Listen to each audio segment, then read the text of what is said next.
শ্রীনগর থেকে পরের দিন বেরিয়ে আমরা পৌঁছলাম সোনমার্গ। এই সোনমার্গ চিনার গাছের বাউন্ডারি রাস্তা, চিনার বাউন্ড রোড, এই রোড দিয়ে পৌঁছে আমরা সোনমার্গ যাব ঠিক করলাম। পথে পড়লো হজরতবাল। এই হজরতবাল ওখানকার খুব ফেমাস। এখানে প্রফেট হজরত মোহাম্মদের রেলিক হেয়ার সুরক্ষিত অবস্থাতে রাখা আছে এবং এর বাইরে আমরা এখন মজা করছি, একটু পায়রা উড়িয়ে, ওটা আমার ছেলে একটু দৌড়লো।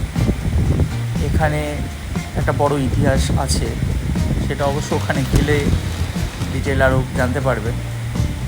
তারপরেই আমরা চলে যাই সিন্ধ রিভার।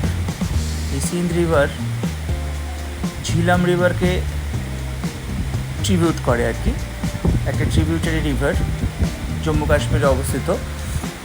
এটা হচ্ছে গান্ডেরবাল ডিস্ট্রিক্টে দেখতে পাওয়া যায়। 108 কিলোমিটার লম্বা এই নদী ঝিলাম রিভারের সঙ্গে ফাইনালি মিশে, এবং এই নদীর পাড়ে আমরা যে যেরকম পারলাম ছবি তুলে নিলাম বিভিন্ন পোজে। এখানে অবশ্য আমরা ব্রেকফাস্টও করেছিলাম, তাই একটু সময় বেশি পেয়েছিলাম। তো খুবই সুন্দর এই জায়গাটা। আর এটা সোনমার্গ যাওয়ার পথেই একটু বিশ্রামও হয়ে গেল, একটু মজাও হয়ে গেল। অনেকক্ষণ জার্নি করে এসে বেশ জায়গাটা খুব সুন্দর, ভালোও লাগছিল আমাদের। এরপরে আমরা বেরিয়ে পড়লাম সোনমার্গের পথে। এই আমাদের ড্রাইভার সাহেব গাড়ি চালাচ্ছে, চারিদিকে শুধু বরফ আর বরফ। রাস্তাতেও একটা পাতলা স্তর বরফের পড়ে আছে, আমরা দেখতে পাচ্ছি।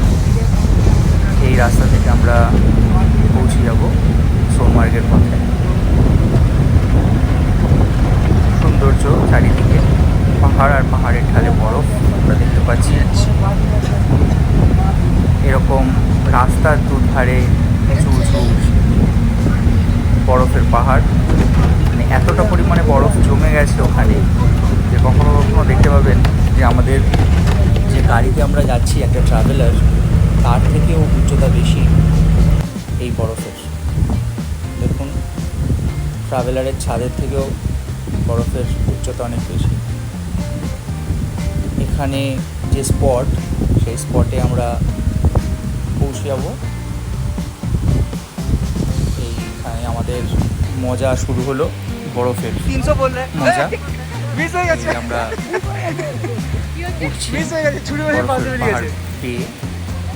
এখানে দুটো স্পট, এই যে রাস্তা দিয়ে যাচ্ছি তার উপরে একটা সমান জায়গা, এই ছোটো বরফ ছুঁড়ে মারছে আমাদের বিজয়কে। এটা একটা দারুণ মজা। এর ওপরের তলটা যেটা একটা আছে, সেটা একটা সমান জায়গা, কিছুটা খাড়াই বেয়ে উঠতে হয়, সেখানেও আমরা ফটোশ্যুটে ব্যস্ত। একটা খুব সুন্দর ভালো লাগা, চারিদিকে সাদা আর সাদা।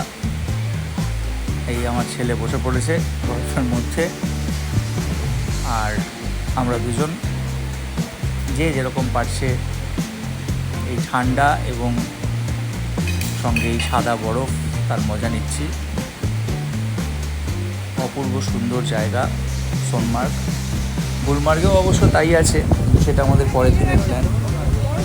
সোনমার্গে এক ধরনের স্লেজ গাড়ি পাওয়া যায়, কাঠের তৈরি, নিচে অ্যালুমিনিয়ামের একটু কভার দেওয়া, যাতে কাঠ নষ্ট না হয় বরফে। মানুষ টেনে নিয়ে যায় এবং স্লিপ করে আসে। পেছন দিকে দেখতে পাচ্ছেন ওই গাড়ি এসে গেছে, তাদের লোকেরা নিচ্ছে। এটা আমার মামাও বলছে এই গাড়িতে চেপে যাবে করে। আর এমনি জেট স্কিও চলছে, দেখতে পাচ্ছেন এই পাশ থেকে বেরিয়ে গেল। বিজয় হঠাৎ মজা শুরু, আমাদেরই সব লোক। এখানে কিছুক্ষণ মজা করলাম আমরা। পরে অবশ্যই গাড়িতে উঠেছিলাম, আমার ছেলে বসছে।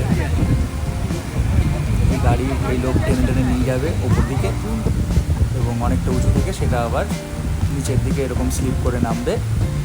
এটাই হচ্ছে ওখানকার মজা। আমার মামা বসে বসেছিল, সে আবার এই গাড়ি নিয়ে উঠে পড়েও গেছিলো বডি ওয়েট বেশি হওয়ার জন্য। এই শ্রুতি তো উঠবে না, যাই হোক অনেক জোর জবরদস্তি করে আমরা সবাই মিলে এই গাড়িতে উঠেছিলাম। 150 টাকা করে বলে মাথা পিছু। এখানে খাবার পাওয়া যায়, ম্যাগি আর চা আর ওই নাম ওখানকার একটা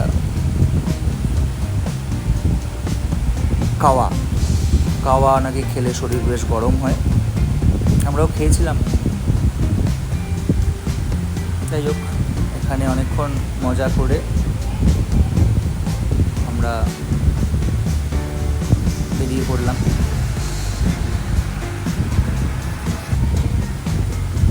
রাস্তা দিয়ে আমাদের গাড়ি আবার ব্যাক করে চলতে শুরু করলো। আজকের এই সোনমার্গের ঘোরা আমাদের খুবই ভালো লেগেছে। চারিদিকে আবার গামছা দিয়ে মুছিয়ে দেবো, আমরা স্নান করি না নাকি, এটা দেখতে দেখতে আমরা বেরিয়ে এলাম। হ্যাঁ কিচ্ছু হবে না, ভালো জায়গা, আপনারা সবাই যাবেন, কিচ্ছু হবে না, তুই দেখে নিস। তবে এই নভেম্বর ডিসেম্বরে এদিকটা যাওয়া যায় না, হ্যাঁ কিছুটা আগে রাস্তা বন্ধ থাকে সোনমার্গের এখানে।